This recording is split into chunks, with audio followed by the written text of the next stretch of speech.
For 6 months I had followed the faintest traces buried inside altered financial statements, and all of it had led me here, to the pale light of my phone screen at 9:30 on a Tuesday night. A message from an unknown number, so brief it chilled me to the bone. Soralina, 10 o'clock tonight. Bring nothing. Come alone. You want proof. I read the message again and again, every word sinking into my skin like a splinter, pressing tight against my chest. 6 months of chasing doctored documents, fabricated contracts, and budget sheets stained with hidden motives had taken my sleep, shaken my confidence, and nearly stripped me of my faith in justice. Yet now, one quiet line arriving so late at night felt like the final turn in the road, the last threshold, the edge of either freedom or a trap I would not see until it closed around me. I rose from my desk, the scrape of my chair slicing through the wooden floor with a cold, metallic sharpness. Boston at night was drowning in a thin, relentless rain, each drop striking the window like a heartbeat thrown out of rhythm. I grabbed my raincoat, skipping dinner, skipping every form of preparation, leaving behind only a small slip of paper scrawled with the words, "If I do not come back, look in the red drive." I did not know why I wrote it. Maybe the instinct of a reporter who had lived too long in the shadow of danger. But tonight that instinct felt heavier, deeper, like an unseen hand resting on my shoulder, urging me forward even as another part of it held me back. Soralina sat on Tremont Street, an elegant Italian restaurant where suits and ties came to whisper expensive secrets. I arrived at 5 minutes to 10, staying beneath the awning as I watched from a distance. A black SUV idled across the street, its engine still running. A man stood beside the driver's door, smoking, his eyes sweeping the sidewalk with the sharp patience of someone expecting trouble. I pulled my hood lower and crossed the street, trying to mimic the step of a passerby with no particular purpose. The glass of the restaurant door reflected my face back at me, tired, worn, but unyielding. When my fingers curled around the handle, another sound snapped through the rain and froze me in place. Footsteps, then a child's scream. A little girl, maybe 7 or 8, burst out of the alley behind the restaurant, clutching a stuffed bear, her eyes wide with terror. The rain plastered her hair to her cheeks, the water streaming down her face like silent tears. Without thinking, I ran.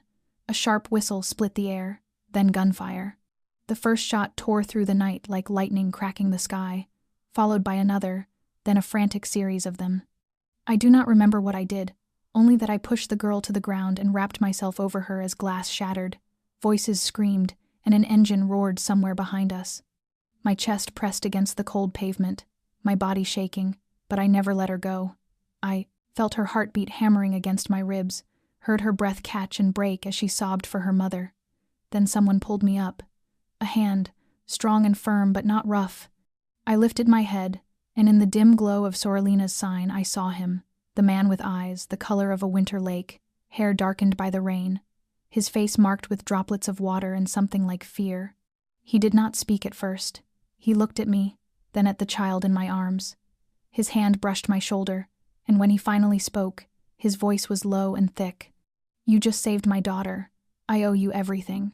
If the moment I shielded that little girl beneath the storm of bullets outside Soralina still has your pulse unsteady, then tap subscribe to our channel.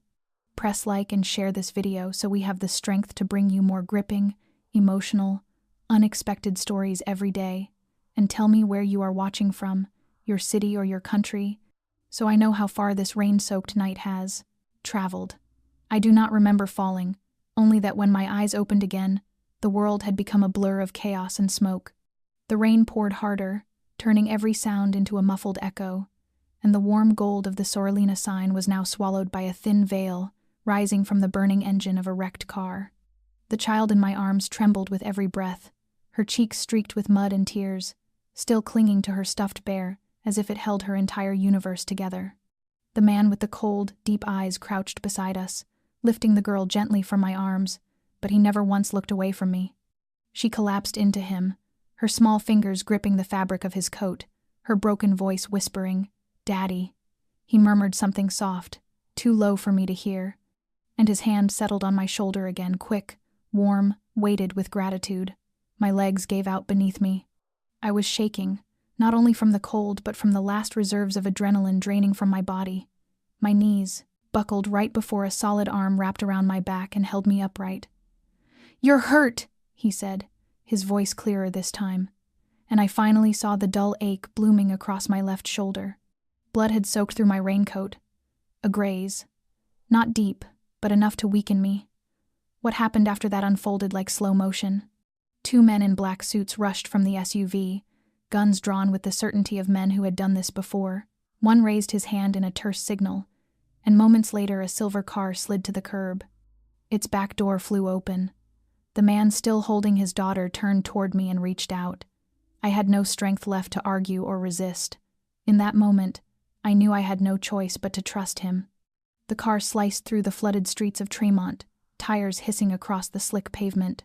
I slumped against the back seat, dizzy, clutching my wound with one hand and my glowing phone with the other. The message still shone on the screen, its words steady and merciless. "Sorelina, 10 o'clock, bring nothing. Come alone. You want proof." A trap. Obvious now. But who said it? Why use a child? Why choose me? The questions crashed over me as the car veered off the main road, leaving behind the city lights.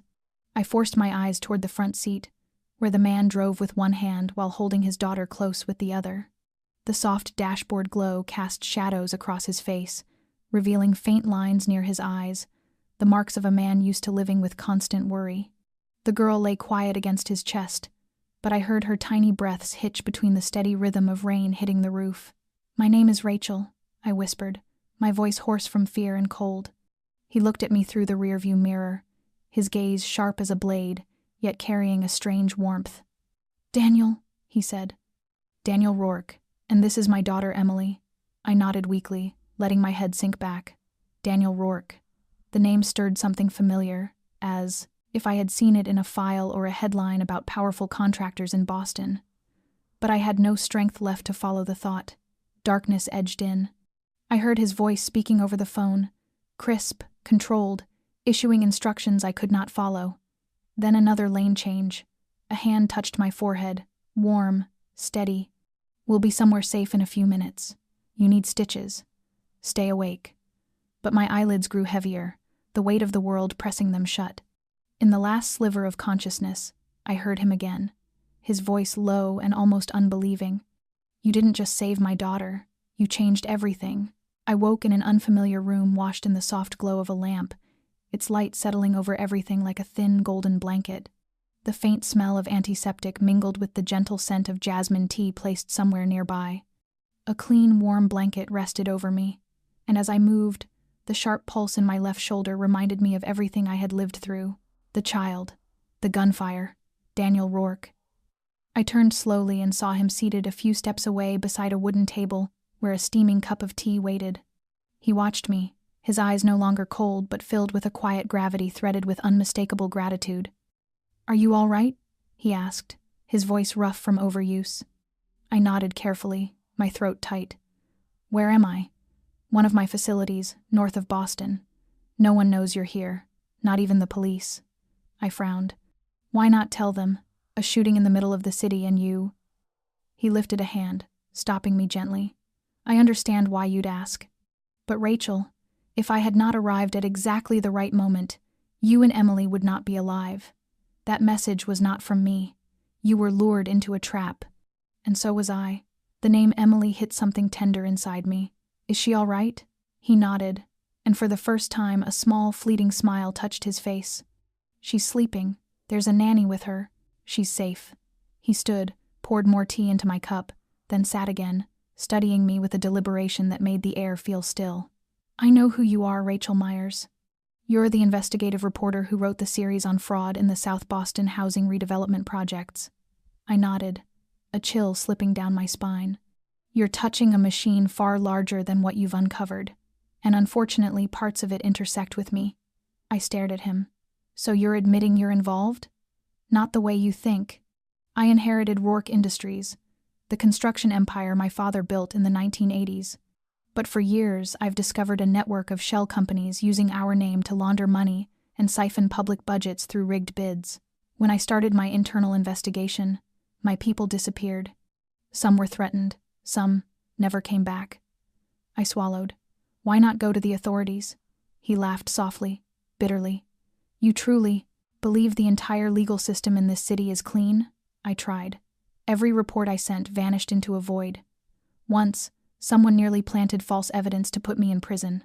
I learned the lesson. I cannot fight through normal channels. I looked at him carefully. Something in his voice, in his steady, unflinching gaze, made it impossible not to believe him. He did not resemble the smooth, detached men I had exposed in my work. There was a heaviness in his eyes, the exhaustion of someone who once believed fiercely in doing what was right, someone who had been repeatedly betrayed and yet refused to surrender. Then why save me? I asked softly. He leaned forward, his expression darkening into something painfully sincere. Because you saved my daughter. I won't let anyone touch you again. But more than that, I think we may be on the same side. We just didn't know it until we were thrown into the same storm. I fell silent as something inside me shifted, subtle but undeniable. In barely 24 hours, my world had been turned inside out. And now, sitting before me, was a dangerously complicated man, not because he wielded power or violence, but because he knew too much, had lost too much, and yet still held on to the truth. Daniel Rourke, the man I should not trust, but who might be the only one who has not lied to me from the very beginning. I sat in that room for a long time after Daniel left, the soft light from the table lamp seeming dimmer than before. Or perhaps it was simply that my mind had begun to sink into a darkness no light could pierce. Everything he said clung to me, each detail sharp as a needle pressing into my awareness, unraveling a string of questions I had once believed I already knew the answers to. I had thought I understood the way the system worked, that if I followed the money, traced the contracts and invoices, the truth would eventually rise to the surface. But now I was beginning to understand that what I had touched was far more than a budget scandal. It was a network, fed by silence and fear, and by hands gripping power at levels I had never imagined. The door opened quietly, and Daniel stepped inside with a tablet in his hand. He set it on the table and slid it toward me. I want you to see this, not to convince you, but so you understand what you are facing. I took it, and the screen lit up with folders labeled under names I recognized only faintly. Mercer Holdings, Westbrook Developments, Halley Construction, all companies I had encountered during my investigation. But when I opened each folder, it was not financial reports that appeared. It was internal emails, fabricated payrolls, wire transfers to foreign accounts, even grainy photographs of private meetings between corporate executives and city officials. Faces I had interviewed, hands I had shaken, people I once believed were allies in bringing truth into daylight. Daniel sat across from me, watching every shift in my expression as if measuring how much shock I could withstand. I hired a team of data analysts, cybersecurity experts, and private investigators. It took more than 2 years to gather all of this, but I cannot release it. Every time someone tries to speak up, they are fired, they disappear, or worse. His voice lowered, his hands tightening as if he were holding something fragile enough to break beneath his grip. I thought I could control everything, until they targeted Emily. That was my boundary. I looked up at him for a long moment. You think the people after you are the same ones who set me up? I do not think. I am certain. He stood, walked to a shelf, slid open a hidden panel and took out a thin folder. Inside it was a printed copy of the first article I ever wrote about the construction contracts in South Boston. A red mark circled my name at the bottom. They know who you are. They know you are getting close to the truth, and you are the perfect tool in ABBA, independent reporter, passionate, and unprotected by anyone with influence. I gripped the paper tightly. The feeling of being used, watched, woven into a game I did not know I was playing, chilled me to the bone. But beneath the anger was something else, something sharper and clearer. I wanted to finish this. Not for Daniel, not for recognition, but for Emily, for the little girl who cried in my arms under a shower of gunfire, for every person who believed they were powerless. I lifted my head, my voice steadier than I felt. Would you be willing to expose everything if I help you?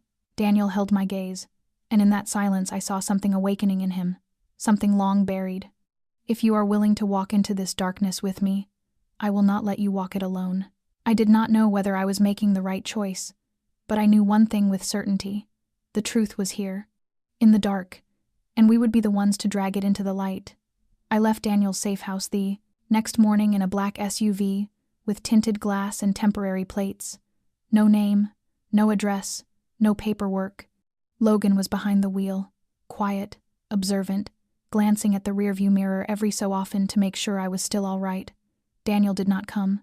He said he had things to arrange, and he reminded me to collect only what I truly needed from my apartment and return immediately. I understood the risk, but there were things I could not leave behind, not because of their monetary value, but because they were clues, data, pieces of a truth I had spent more than half a year chasing. The old backup drive, the handwritten notebook I had not digitized, and the only letter my mother ever left me. When the SUV turned onto my narrow street, my heart began to race. From a distance, everything looked normal, but as we got closer, a strange stillness settled over the block. No cars parked at the curb, no dog barking next door, and there was a smell, thick, sharp, unmistakably scorched. Logan braked hard. I ran from the car, my pulse pounding against my ribs, but when I reached the front door, I stopped short. The door was charred, a window shattered, edges blackened with soot. I pushed inside. Everything was nearly destroyed. The kitchen burned black, the living room collapsed into itself, the books I once stacked neatly now, nothing more than curled ash. I stepped slowly through the ruin, feeling as though I were walking through a graveyard of the months I had devoted to the truth. My desk had collapsed, the hard drive gone without a trace. I knelt where my archive corner used to be, lifting charred fragments of wood and paper, but there was nothing left to save. A damp, smoke-stained scrap clung to my hand, the faded letters barely legible. "If I do not come back." I recognized it instantly, the note I had scrawled the night before, the last message I left behind, before stepping into a meeting that was never meant to be safe. Anger surged through me like a rising tide. This was no warning. This was retaliation, a clear message that I had crossed a line they would not allow. Logan was behind me before I realized it, tension written across his face. "We need to go now. The police will be here any minute, and I do not know who will be writing the report." I stood slowly, struggling to accept what my eyes refused to deny. How did they know? "Your phone may have been compromised, or someone could have seen you with Daniel. But if they acted this fast, it means you have something they fear." I clenched my hand, sharp pain flaring as a shard of glass cut into my palm. Blood dripped onto the gray ash like a punctuation mark carved from rage. I left without taking anything, because there was nothing left to take. No data, no papers, no intact memories. But I carried with me the hostility of an enemy who had finally shown its face, and a resolve sharper than anything I had ever known. When the SUV pulled away from the street, I did not look back. That apartment was no longer a home. It was a declaration of war, and this time, I would not simply defend myself. I would strike back. The SUV crossed the Longfellow Bridge in the cold gray morning, leaving behind the ruins of my old life and carrying me into a world utterly different. As we reached the quiet stone-lined streets of Cambridge, a 3-story federal-style mansion emerged, its red brick facade partly veiled by ivy turning color with the season.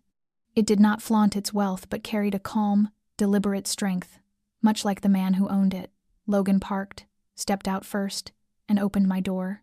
The heavy wooden entrance led into a wide foyer with walnut floors, high ceilings, and the faint scent of old wood mingled with fresh coffee lingering in the air. A silver-haired woman with a compact frame and the posture of a seasoned housekeeper greeted me with a nod and guided me upstairs. "This will be your room. Mr. Rourke gave instructions to have everything prepared," she said, her voice soft, offering no unnecessary embellishment. The room was simple but complete: white sheets, a large bed, a desk by the window overlooking a small garden where a wooden swing hung motionless between 2 maple trees.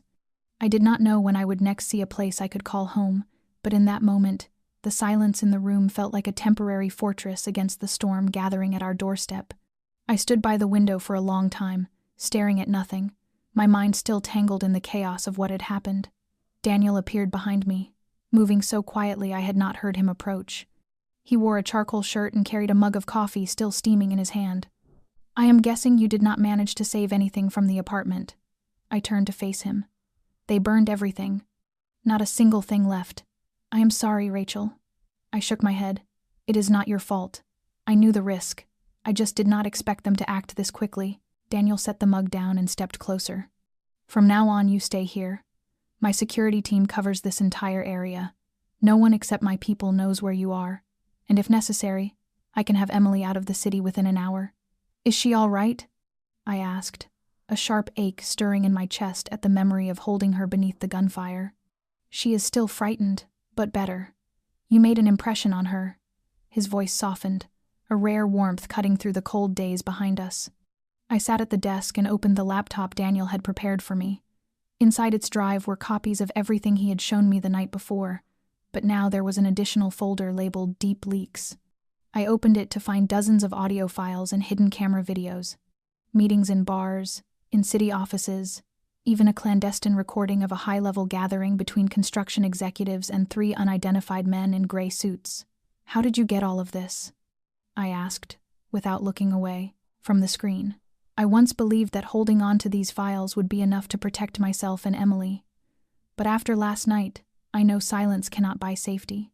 Now I need your help to turn what I have into truth that cannot be buried. I typed a few commands, checking the metadata, repairing corrupted audio segments. Beneath the quiet of this mansion, a battle was beginning to burn. And I, who once thought I was merely an observer, was now pulled into the very heart of the storm. But this time I had nothing left to lose. And I was no longer alone. I did not leave the room on the 2nd floor for 3 straight days, stepping out only in the evenings when Daniel invited me to join him and Emily for dinner. Most of my waking hours were spent with my head bent over the mountain of data he had given me, sorting through every audio recording, every video, every contract sliced apart and reassembled, watching as each new thread I uncovered found its place on the whiteboard beside my desk until the fragments began to form a map of corruption, stretching from shadowed conference rooms in Boston to shell companies scattered overseas. Yet it was the house itself, the place where I was living for now, that began to reveal pieces of Daniel he had not spoken aloud. One late night, while searching for an encrypted scan, I stepped out to get a glass of water. The dim hallway was washed in the glow coming from the living room below, and I found myself stopping midway, compelled by something I could not name. I descended slowly, my feet guiding me toward the light without conscious thought. The living room was empty, the fire still burning, and beside it a door I had not noticed before stood slightly ajar. Inside, the soft flicker of a large monitor illuminated walls paneled in thick, dark wood. A long row of surveillance screens filled the room, covering every corner of the estate. I stepped inside and froze when I saw my own reflection in one of the feeds. Logan sat at the control desk, jotting down notes. He glanced up as I entered, nodded as if my presence required no explanation, and returned to his work. "This room runs 24 hours a day," he said, his eyes fixed on the screens. "I monitor every car that passes, every call in and out of Daniel's private network. You are inside a fortress, but that does not mean you are completely safe." I moved closer, my gaze catching on one of the secondary screens. It showed not the mansion but an old industrial garage where a man was speaking into a phone, pacing between dusty trucks, adjusting a microphone clipped to his collar. I recognized him. He had appeared in one of the photographs taken with a city official I had been investigating. "Whose camera is this?" I whispered, my pulse suddenly quick. "Not ours. A feed Daniel bought from a third-party surveillance network. That man is on our priority watch list." Logan paused, then looked at me with a seriousness that tightened the red air between us. "Your apartment was not the only thing they burned, Rachel. You are being watched, and so is Daniel. We are half a step ahead of them." Only half a step. I swallowed hard, the weight in my chest no longer fear but the painful clarity of what I was walking into. The walls of the house, once silent, now hummed with the language of data and intercepted signals, with hurried photographs and whispered threats. This was no longer a refuge. It was a command center in a war only a few dared to fight. When I returned to my room, I was no longer just an investigative reporter with scattered files. I had become part of the very machine I once believed I observed from a safe distance. I did not know whether that made me stronger or more breakable, but I knew that from that moment on, silence no longer existed. The walls had begun to speak, and I had to learn to listen. I woke in the middle of the night with the unsettling sense that someone was watching me. Not a sound, not a shadow, just a pressure in the air that jolted my heart into a frantic rhythm. I sat up, scanning the quiet room. The window was shut, the door locked, but the feeling lingered like a cold breath on the back of my neck. I stepped into the hallway without turning on the lights. The moon poured through the tall window, lighting the path to the staircase. Downstairs, the house was silent except for the ticking of a wall clock and the soft crackle of the fire. I passed the surveillance room, its door hung open. Logan was gone. Papers were scattered across the desk. A stack of printed images lay on top, and one photograph made my breath falter. It was me, standing outside my old apartment weeks before the fire, holding a document bag, tension etched across my face as I checked my phone. But it was the figure behind me that sent a cold shock through my body. A man in a black jacket, a cap pulled low, his gaze locked on me. Unclear features, but unmistakable intent. He had been following me, and I never knew. I flipped through the remaining photos. The same man, appearing behind trees, across streets, near bus stops, at the cafe where I met a source, at the library, even behind the bus I rode leaving the newsroom late last month. Someone had tracked me for weeks. A suffocating weight tightened around my lungs. I gathered the photos and returned to my room, but when I opened my laptop, a new email was waiting in my inbox. No sender. No subject. Just one line. Do you believe Daniel Rourke is protecting you, or using you to hide something else? I sat still for a long time. The question pierced the fragile trust I had been carefully rebuilding. I believed Daniel not because he said the right things, but because he felt like someone pushed to the same edge I was standing on. But that email unsettled everything. What if Daniel was not entirely clean? What if saving me had been part of a larger scheme? I did not want to believe it, but I also could not dismiss it. The next morning, when Daniel walked into the dining room, I was already there waiting. He looked surprised, then offered a small smile. You did not sleep much, did you? I shook my head, keeping my gaze steady. I found the surveillance photos. Someone followed me for weeks, and I received an anonymous email. Daniel did not deny it. He did not ask what the email said. He simply sat down, poured coffee, and spoke quietly. I know you are questioning things, and you have every reason to. I cannot force you to trust me, but I will not hide anything. Then tell me what I do not know. All of it. Daniel looked at me for a long moment before taking a small key from his pocket and placing it on the table. The basement. Last room on the left. You need to see what is there. And after that, I want you to decide for yourself. I do not want whatever this is between us to rest on promises. I picked up the key, feeling its cold weight settle into my palm. Beneath the quiet, the surface of the mansion lay truths Daniel had not yet spoken. And hovering inside me was the same question I could not shake. Who was Daniel Rourke, truly? A man who had lost everything to protect his daughter? Or someone intelligent enough to hide every trace behind a mask of sincerity? I did not know, but I knew it was time to find out. The basement was colder and darker than I expected, the brick walls dense with the smell of old stone, each echoing footstep stirring the dust of long-buried memories. The key fit perfectly into the final door at the end of the hall. It opened quietly, as though accustomed to secrets. The pale fluorescent lights flickered on, revealing a 20-square-meter room with no windows and nothing unnecessary, just an old file cabinet, a metal desk, and 2 monitors still glowing. I entered slowly, my hand brushing the cold surface of the table. Spread across it were photographs, not of me or of Daniel, but of Logan. He was in an old military uniform, standing among civilians, shaking hands with a silver-haired man whose face I recognized immediately. Former Senator Walsh, the man behind some of the largest construction contracts in Boston, the man Daniel once said could not be touched. Another photo showed Logan accepting an envelope from an Italian man outside a major construction company's headquarters. I lifted each photograph, feeling my heart grow heavier. There was no mistaking what they meant. This was evidence of involvement, but why would Daniel keep it here? He knew, yet had never told me. The door creaked open behind me. Logan stood there, empty-handed, tension sharpening his features. I guess you have seen what you needed to see, he said, his voice low, stripped of the calm he usually carried. So you worked for Walsh? I asked, my eyes fixed on him. I did. 10 years ago, I handled the jobs no one wanted to touch, clearing records, staging scenes, making truth disappear. And now?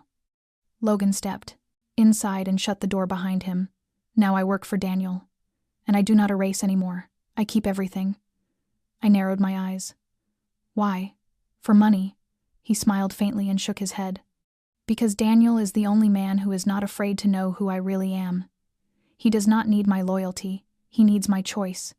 And I chose his side. You think that absolves you? No. But it lets me live with myself. Logan gathered the photos and slipped them into a large envelope. Daniel keeps these to protect himself if I ever turn on him, and I know that.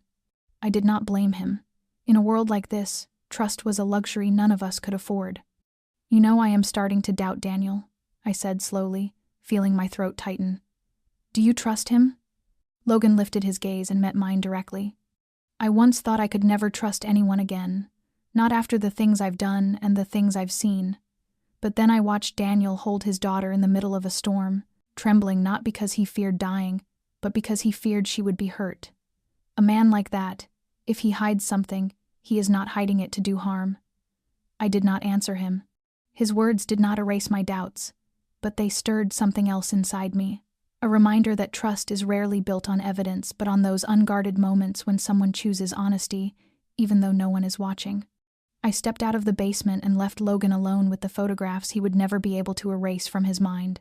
When I reached the ground floor, Daniel was already standing at the foot of the stairs, waiting, saying nothing, only watching me with a quiet question in his eyes, asking without words whether I believed in him. But I did not answer, because sometimes the hardest questions are the ones that never need to be spoken. Daniel did not ask what I had seen downstairs. He simply looked at me for a long time, as if waiting for something neither of us could name. I passed him without speaking, carrying with me not suspicion, but a quiet, aching emptiness. I no longer knew what was real or what was manipulation, where trust ended and strategy began. Everything felt like a chessboard, and I was no longer sure whether I was playing the game or being played by it. Rain began to fall at midday, heavy and cold, as if the entire city were trying to wash away its own dirt. I sat in the small library filled with old books and the faint smell of damp paper when Daniel entered carrying 2 cups of hot tea. He set one in front of me and sat across from me, his silence as steady as the rain outside. I did not mean to keep things from you, he said finally, his voice as quiet as the drops hitting the roof. I know, I replied. And I did not intend to question you. Everything is happening too fast, too violently, and I no longer know what I should believe. He nodded, his eyes drifting into the distance. I once thought I could control it all, that if I kept enough evidence and enough loyal people, I could shift the balance. But when Emily was targeted, all of it fell apart. He paused, swallowing whatever weight pressed on him. I lost my mother young. My father was too consumed by work to notice I was growing up as a shadow. I thought I would never have a family. And then Emily arrived. I stared at him, surprised. It was the first time he had spoken so openly about the little girl. Is she adopted? He nodded. Her mother was a woman I helped during a scandal involving Walsh. She died in a staged accident a few years later. Emily is all that is left of her. And I swore I would never let them take her. I looked at him, seeing for the first time the thin line balancing the 2 people sitting across from each other. One carrying a fractured belief patched together with dangerous choices, the other carrying doubt layered over every truth she tried to trust. We are trapped, aren't we? I asked softly. You and I, in a game neither of us is allowed to walk away from. Daniel gave a small, sorrowful smile. Yes, but sometimes being trapped is the only way to find the one path that remains. I lifted the cup, the warmth of ginger and honey sliding down my throat, soothing and suffocating all at once. I do not know how this will end, and I am not sure I will survive if I see it through. I am not sure either, he admitted, his voice steady and honest. But if you leave, I will not stop you. And if you stay, I will fight beside you to the very end. I nodded, wordless, feeling something shift in the rhythm of the rain. Not the world, but us. 2 people who were strangers not long ago, each carrying a scar, a choice, a past not yet fully spoken.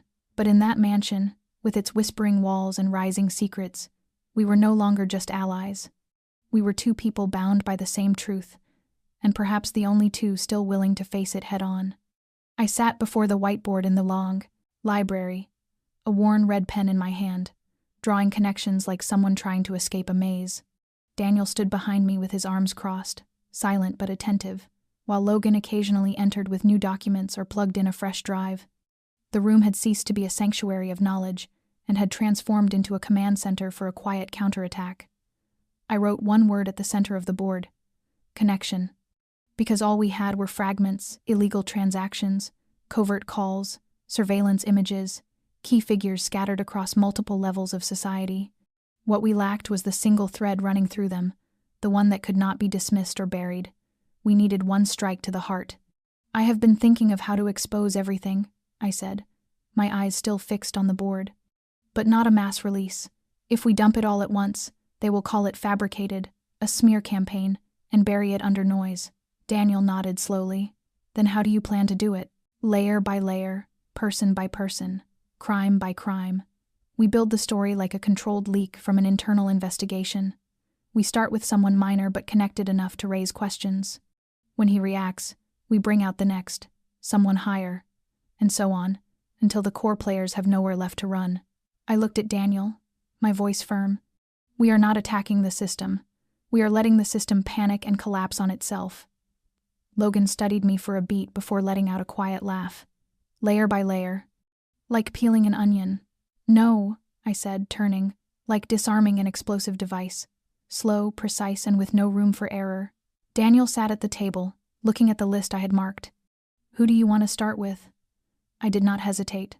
Elliot Grayson, Chief Legal Officer of Westbrook Developments. He is the weak link. He was once investigated for embezzlement, but the file disappeared. He has something to hide. Daniel raised a brow. I know, someone who has done business with him. They could get information. No, I cut in. Let me do it. Daniel began to object but fell silent when he saw the determination in my eyes. Are you certain? I am. He knows my face. He would be suspicious if you or Logan show up. But if I approach him as someone beaten and desperate, someone who has lost everything and is willing to bargain for safety, he will fall for it. Logan leaned against the door, arms crossed, his voice dropping. And if he realizes you are setting him up? I met his gaze without blinking. Then I will not come back. The room fell silent. No one said another word, but they all understood. I had crossed the point of no return. I was no longer merely documenting this story. I was writing it, living it, becoming the central piece on a board I once believed I only observed. And if I wanted to end it, I had to gamble everything. The plan was set. The game had begun. And I, Rachel Myers, was no longer afraid. I stepped out of the rental car, the long black dress brushing the ground with each early autumn breeze, my wrist trembling beneath the thin silk, though my eyes held steady.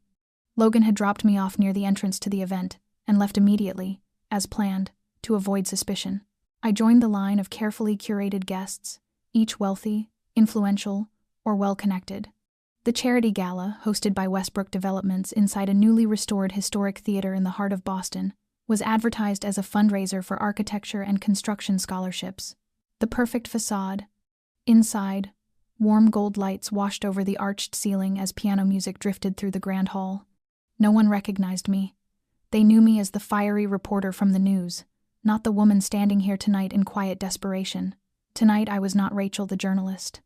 I was someone broken, someone seeking a way out, someone believable enough to lure Elliot Grayson. I spotted him by the bar, speaking with a group of businessmen, wine glass in hand, eyes detached, yet taking in everything around him. He looked much the same as the last time we met, carrying the smugness of a man convinced he could not be touched. I approached, waiting until he turned before offering him a small, tired smile. Elliot, I said softly. He needed a second to place me, then caution flickered across his expression before he masked it with a calculated grin. Rachel Myers. I thought you had disappeared. I needed time, but now I need work, and I thought I should talk to someone who knows the system, I replied, lifting the champagne handed to me by a server. He glanced around before motioning for me to follow him into a quieter hallway behind the stage, where real conversations happened. What do you want? He asked bluntly. I held his gaze. I have a copy of the old transactions between Westbrook and the two shell companies. You know I followed those cases closely. I am not threatening you. I just need safety. I need to leave Boston. You can help me, and I will disappear."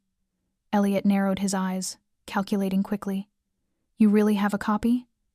"I am not stupid, Elliot. I am exhausted. I have lost everything. My home, my job, my reputation. All I'm asking for is a ticket out and a chance to stop looking over my shoulder." He stepped closer, studying me. "I can arrange that, but I want the original. Tonight, and you will cut ties with everyone. No journalists, no sources, no Daniel Rourke. No one," I nodded. "I understand." He smiled faintly, triumph curling at the edges. "Send me the file location with encryption. If it checks out by morning, you will have a flight by the weekend." I nodded again, turning to leave, glancing over my shoulder once. His eyes were still fixed on me. The game had begun, and Elliot Grayson had walked into the trap willingly. When I got into the car, Logan was waiting in the shadows across the Woe Street. Watching through the mirror, tension coiled in his expression. I did not speak. I simply handed him a small memory card. "Give this to Daniel. Everything we recorded is on it." Logan took it without a word. I leaned back into the seat, exhaling slowly. The first move had worked. But from now on, danger would always be one breath away. I woke at 6 a.m. to the soft vibration of my phone beside the pillow. A single encrypted message from Daniel containing only 4 words. "He has reacted already." I sat up at once, a cold wave running down my spine despite the warmth of the room. In my mind, I saw Elliot Grayson standing smugly in last night's shadows, believing he held the reins. But in reacting so quickly, he had exposed a weakness, and Daniel had watched every move he made throughout the night. When I went downstairs, I found Logan seated before the surveillance monitors, the bluish glow from the screens sharpening the tension in his face. He gestured for me to come closer. "He left the gala at 11:40, he said. "Didn't go home, went to a small office in the Southern District. We've had eyes on that place for months, but nothing significant, until last night." I fixed my gaze on the screen, watching Elliot walk into a weathered 3-story building, a sham law office Daniel once told me was connected to Westbrook's asset seizure network. He was not alone. A tall man in a gray suit followed behind him, his face obscured by the shadow of a cap. Logan enlarged the frame and adjusted the brightness. When the image sharpened, both of us fell silent. The man was unmistakably Stephen Corll, Walsh's right hand, a figure many believed had died in a car accident 2 years earlier. "We just touched something no one dares talk about," Logan murmured. "If Corll is alive and running the network from the shadows, Elliot is not the head. He's a link in the chain." My hands tightened as I forced my voice to remain steady. "Do we have audio?" "We do, but most of it's distorted. Still, we pulled a few words from Corll." Logan pressed play. A low voice, almost a whisper, filled the room, saying, "If she survives through the weekend, I will handle it myself, clear the path." For several seconds, my heart simply stopped. I knew exactly who he meant. Logan paused the video and turned to me, worry unmasked in his eyes. "Rachel, you cannot go back into the city alone anymore. This is no longer a game of cards. This is a hunt." I nodded slowly, though my mind was already racing past fear. "I know. But he doesn't know I heard him. And I'm going to use that threat to bring him down." Logan frowned. "What are you planning?" "We leak the audio to a small, clean outlet, one credible enough to draw attention, but not big enough to be bought off immediately. All we need is a question. Why is a man believed to be dead discussing the murder of a journalist?" Logan took a moment, then nodded. "And while the story spreads, Elliot will scramble to erase his connection to Corll." "Yes, and when he moves, we track him.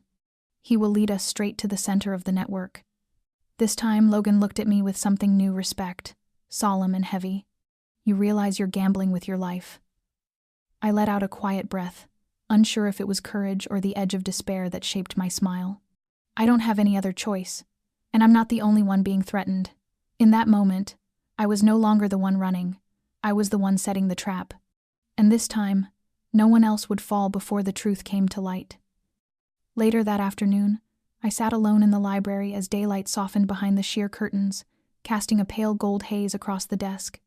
Sheets of transcribed audio lay scattered before me, but my mind was far away, thinking about Melissa, She had once been my partner on a long investigation into a financial scandal involving a private hospital chain in Massachusetts, but unlike me, she eventually stepped back from the field.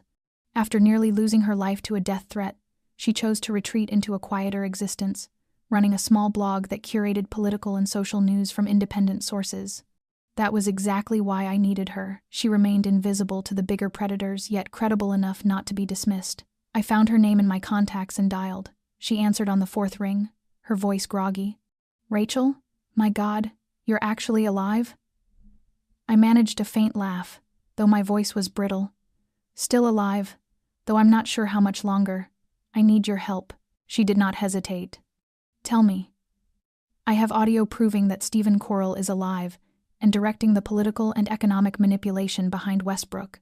I need it published, not by a major outlet. I need a place clean enough not to be shredded before people even see it." Melissa exhaled sharply. "You know, I promised myself never to touch this kind of thing again. But Rachel, if this is true, this isn't a scandal. It's a war. I know, and that's why I can't ask anyone else. You're the only person left who still believes in the truth without fearing its cost." She was silent for a long time. I waited, knowing she needed space to confront the ghost of her old fear. Eventually, she sighed. "Send me everything, but I need full files, untouched, and I need confirmation from another source in case it blows up so I can protect myself. Logan will call you. He works with Daniel Rourke." "Rourke? The reclusive financial puppet master?" "Not so reclusive anymore. They came after us, and he's the only one willing to step into the fire with me." Melissa let out a humorless laugh. "You know you're dragging me back into the flames, right?"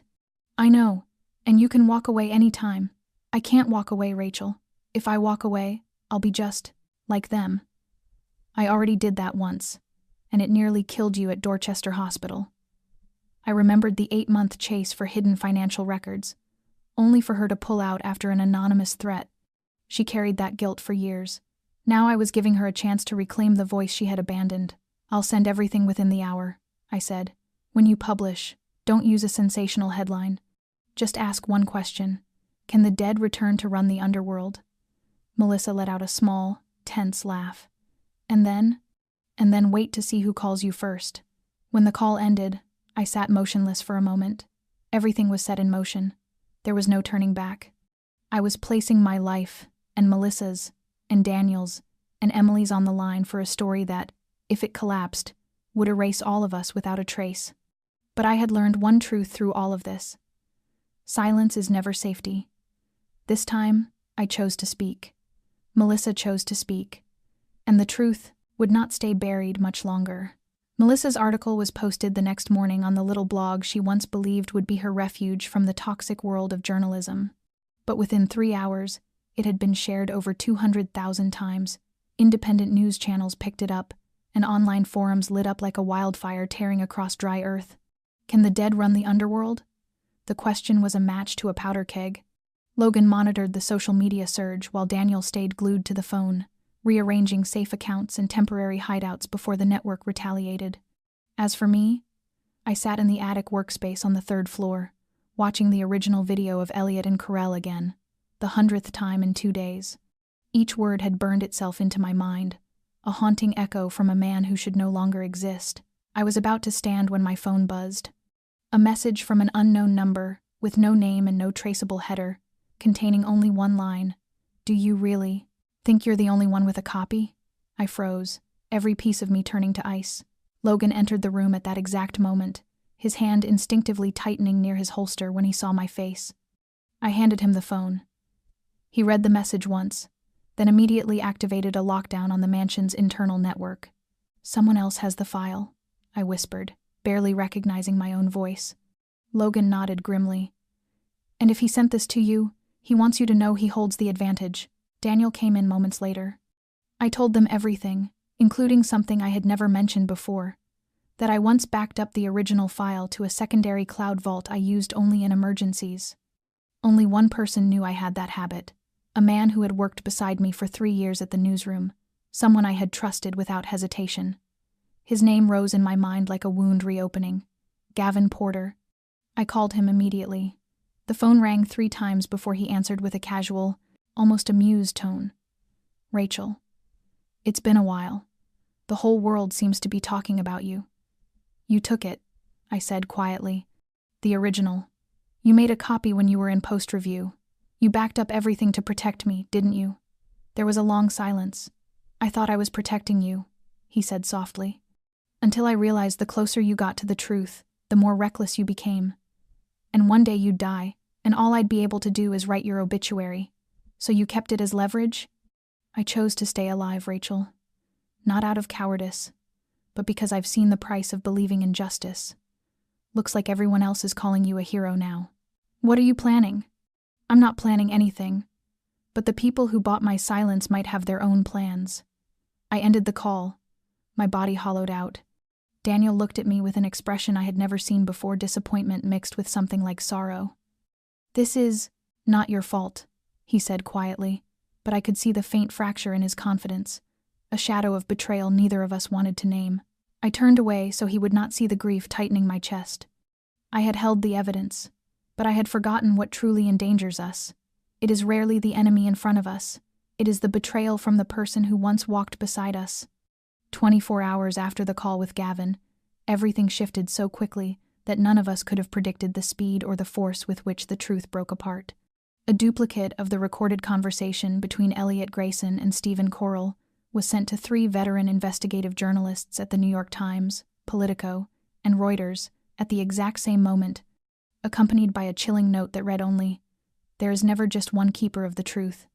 In that instant, the narrative no longer belonged to me or to Daniel or to anyone who thought they could control its trajectory. The question surrounding Stephen Corll became the nation's obsession. News networks replayed the clip alongside enhanced surveillance stills, frame by frame, while independent research groups analyzed every syllable, comparing it to his archived speeches to confirm his identity. And then, precisely at 8 in the evening, a statement came from the Boston division of the FBI.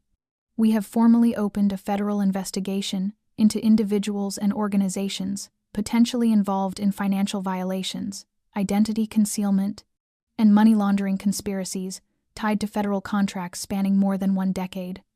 Daniel sat motionless in front of the screen when the announcement aired. Logan exhaled heavily and set his gun on the table as though, for the first time in weeks, he could draw a breath not poisoned by fear. But I felt no relief, only a deep cold settling into my bones, because from that moment forward, no one remained outside the storm.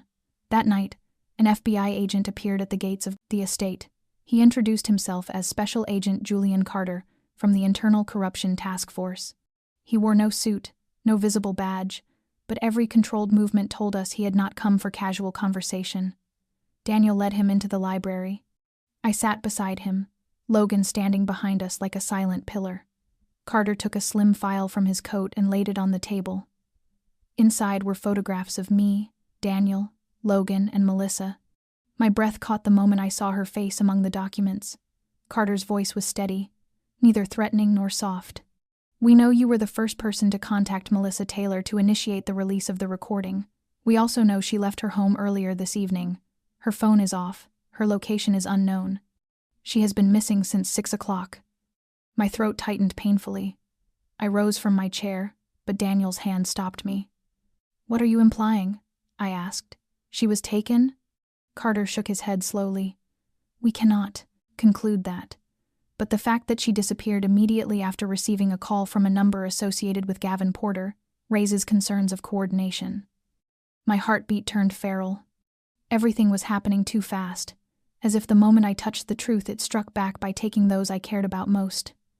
Carter continued, "The Bureau needs your cooperation, but I will not pretend I believe Mr. Rourke operates without a private network of his own. We could obtain a warrant to search this property, but I would prefer not to turn this into an adversarial relationship. Give us access to the files Miss Myers and Mr. Logan have gathered. In return, we will protect every individual connected to this case." Daniel did not answer immediately. Instead, he looked at me, silently asking for my decision. I nodded slowly. "You will have everything, but on one condition. You find Melissa. Before they do something none of us can undo." For the first time, Carter's expression softened. "You have my word. But be quick. A storm is coming, and none of us knows whether we will stand at its center or be swept away. When Carter left, Daniel turned to me. From this moment on, we are no longer operating in the shadows, Rachel. I gripped the file in my hands, the one filled with names the world had not yet seen. Then it is time the truth stood in the light. 36 hours later, the list of individuals directly linked to Stephen Corall's network began surfacing on closed forums used by investigative teams and independent journalists. Names that had appeared in government briefings, in glossy profiles of financial heroes, in rankings of the nation's wealthiest. Elliot Grayson was no longer an outlier but the opening domino in a collapsing chain. He vanished after the federal announcement, his car abandoned near a secondary airport in Connecticut. No one looked for him, and strangely, no one seemed surprised. It was as though the system had quietly agreed that certain people needed to disappear for the whole structure to survive. Logan received constant updates from contacts threading through the Federal Audit Office, legal advisory teams, and banking regulators. 3 senior auditors resigned within hours of each other. A legal consultant tied to Westbrook was found in a hotel room with an overdose. A businessman whose signature appeared on Cayman transfer logs was struck by a car outside his home with no cameras functioning on the entire street. I sat in front of the monitor with my hands wrapped around a cup of cold coffee, watching the names appear and vanish as if they had never been real. Every one of them had once crossed my files, but most had been dismissed by editors who insisted evidence was insufficient. Now evidence no longer mattered. Someone was clearing the board by erasing human lives. "This isn't an investigation anymore," I told Daniel as he entered, his face hollowed from 2 sleepless nights. "It's a purge." He sat beside me, scanning the latest FBI update. Every red mark indicated someone lost, dead, or unreachable. "They are severing the tail," he said quietly, like a wounded animal dragging itself back to its den. "These names are not just accomplices. Some of them are the last links that could lead us all the way to the root." A chill spread through me. "And Melissa?" Daniel did not speak, but Logan entered carrying another file. The Bureau received a signal from her phone 2 hours ago. An abandoned cabin near the edge of Lake Winnipesaukee.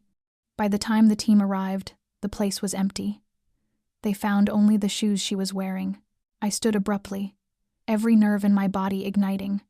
She is alive. If they wanted her dead, she would be. They want her silent, not gone. At least not yet. Daniel's hand tightened on my arm to steady me. "And we will find her. But Rachel, understand this. The closer we get, the more desperate they will become." Logan placed another file on the table. "These are the names not yet public but tied to covert transactions with an entity called Aegis Holdings, a company Corall controlled through 3 layers of shell corporations." I opened the file and felt the blood drain from my body. Senator Grant Wallace, a man I had once reported on during his swearing-in. A man who had stood beside Daniel 6 years earlier to advocate for financial reform. A man who told me once that truth never dies. It simply waits for someone brave enough to speak its name again. Now his name sat on a list marked for removal, with a single notation: "Missing after closed-door meeting with investors in Virginia." I closed the file slowly, my heart tightening as if someone had crushed something fragile inside it. Those who once wore the mask of integrity were revealed either as architects of the rot or victims of the cleanup. And among all the names being erased, I realized suddenly that one name had never appeared: Daniel Rourke. I stood in the backyard of the estate where Emily used to chase the small dog Daniel adopted after she came to live with him. The afternoon sky was heavy with ash-colored clouds, and the air felt weighted with unspoken dread. Daniel approached with a cup of tea in his hand and offered it without a word. We had been silent since discovering Grant Wallace's name, not for lack of things to say, but because there were too many to untangle. "You trusted him," I whispered, watching leaves fall from the trees. Daniel nodded slowly. "I didn't just trust him. I believed he was the only person in Congress who understood that finance is not merely numbers but responsibility. And I was wrong. He was part of the machine too." I turned toward him, finally asking the question I had held back for so long. "Daniel, why is your name not on any list? Not one trace, not one link. You worked with them. You built with them. Why does no document implicate you as part 2S of this chain?" Daniel did not look surprised. He seemed to have waited for this moment. "Because I cut myself out before the circle closed. I refused to sign the papers. I turned down the shares. I stayed out of the banks they controlled. I walked away when I realized what we were building would not serve people, but turn them into collateral. I stood still, wanting to believe completely, yet still wrestling against the instinct of a journalist who had been betrayed too often. "Do you have proof?" I asked, not accusing, only needing an anchor. Daniel reached into his coat and withdrew a small wooden box. Inside lay an old scratched USB drive. "Everything is here." Emails I refused, contracts I sent back unsigned, conversations I recorded with the consent of my private attorney, the only man still alive who can verify it. I held the device, feeling my hands tremble. "You kept this all these years just to wait for someone brave enough to expose it." I was not that person I once thought Grant Wallace might be. Now I know the only person left is you. I looked at him, and for the first time I saw the loneliness in his eyes, the weight of years spent severing ties in silence, carrying the burden of choices he made long before anyone knew a storm was coming. "I promised Emily," he said quietly, his voice rough as wind through dead leaves. "I promised I would not let her grow up in a world where truth is twisted beyond recognition. But now I'm not sure I can keep that promise." I stepped closer and laid my hand on his arm. "You don't have to carry it alone anymore. I'll help you. Not for the promise, for the truth itself. It deserves someone willing to fight for it to the very end." Daniel looked at me then, all his defenses stripped away. What remained was trust, hard-won, fragile, and real. And in that moment, beneath the gathering storm, I understood that we had reached the point of no return. A promise had been made. Maybe it would be hard to keep, but for the first time, there were two of us holding it. We left the estate at 3 a.m, when the sky was still a heavy, unbroken black and fog curled across the winding roads leading toward the northeastern coast. Daniel drove while I sat beside him with the USB pressed against my chest, a small device holding nearly 10 years of buried memories, the final evidence that could close the circle of deception, power, and betrayal. Our destination was a hidden data intake station, used by an international journalism network tucked along the rocky shore of Maine, a place where investigative reporters from across the world sent the stories they could not publish in their own countries. Logan had gone ahead to secure the perimeter, and the FBI had agreed to keep their distance, giving us 24 hours to deliver the files before the investigation moved to the federal level and was presented publicly before Congress. But no one warned us that the other side had already begun to move. As the car curved along a narrow strip of road beside the bay, I noticed flashing lights in the distance, a black SUV following far too closely. Daniel saw it too. He accelerated, not recklessly but with enough intent to let me know everything had changed. "They know," I whispered. "Not just following us. They want to stop us." Daniel nodded. "Hold on. If we have to leave the main road, we will." He turned sharply onto a dirt path leading toward the beach, the sound of gravel grinding beneath the tires filling the cabin like a warning drum. The SUV followed without hesitation. And then I heard gunfire. A single bullet shattered the rear window, spraying shards across the back seat. Daniel swerved, the car sliding sideways before crashing into a rotting wooden fence near the shoreline. We threw the doors open and ran, my hand gripping the USB inside my coat pocket as my feet stumbled across the wet sand. Headlights swept over us like searchlights, the engine growling with predatory hunger. Logan emerged from a rise of land near the dunes, a gun in his hand, shouting for us to run toward the wooden cabin he had prepared as a temporary safe point. We didn't think. We simply ran, our heartbeats drowning out the roar of the sea. An explosion erupted behind us, a burst of blinding light tearing through the fog. I turned just long enough to see the SUV flipped on its side, smoke curling from beneath the wreckage. Logan had rigged an improvised explosive device as part of his defensive line. But what froze me was not the wreck, but the body thrown from the vehicle, lying motionless on the blood-stained sand. I recognized him as one of Walsh's former guards, a man seen in surveillance footage during the weeks Melissa was followed. Daniel pulled me onward, refusing to let me stop. When we reached the cabin, Logan shut the door and checked the cameras hidden along the tree line. "No one else is on us," he said, "but they'll come back, and next time, it won't be intimidation. It will be elimination." I handed him the USB. "Send it. Now, before we lose anyone else." Logan nodded, plugging it into the encryption terminal as the files began transferring through 3 layers of secure channels. Each fragment of data scattered across servers in multiple countries. There was no turning back now. Daniel collapsed into a chair, exhaling heavily. We've shed blood for this, and we may shed more. I sat beside him, my hands still trembling and gritty with sand. No one can bury the truth forever. If blood has been spilled but it brings light to what was buried, then that is a price I can accept. Outside, the ocean roared as though carrying the voices of the forgotten, demanding justice at last. And in that moment, I understood why I had survived everything until now. Not to run, but to finish what had begun. When dawn broke across the coast of Maine, the first light threaded through the wooden window of the cabin and illuminated Daniel's exhausted but peaceful face as he slept beside the humming encoder. The final packet of data had been sent. The names once hidden now belonged to independent journalists, international regulators, and those capable of doing what was right without bowing to power. There was nothing left to conceal, and nothing left to lose. Logan signaled that the area was clear. I stepped outside onto the beach, where the gentle waves washed over sand that only 12 hours earlier had been marked by violence. I closed my eyes and let the sea wind sweep across my face, carrying away the last shreds of fear. Not because the story was over, but because I knew I had done everything one ordinary person with an unbroken heart could do. 2 weeks later, a special hearing was convened in Washington. The documents we provided were presented publicly alongside corroboration from independent organizations. The name of Stephen Carell was officially confirmed as alive and placed under nationwide federal pursuit. Elliot Grayson was indicted in absentia, along with more than 23 individuals once perched at the peak of influence, all suspended and under investigation. And Melissa, the brave woman who had faced her fear head-on, was found alive. She had been held in a wooden cabin in the mountains of Vermont, weakened and shaken, but her eyes when they met mine in the hospital told me we had not fought in vain. Daniel never returned to Boston. He and Emily moved to a small village in Northern California, where the ocean remained blue, but no longer carried the weight of old memories. I returned to journalism, not as someone chasing breaking stories, but as someone who chose to tell the forgotten ones.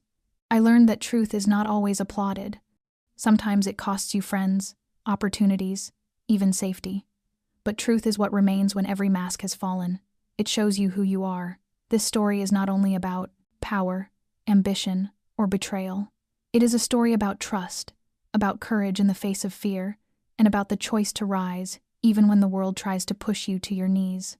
It is a reminder that in a world where truth is easily distorted, an ordinary person can still make a difference simply by refusing to stay silent.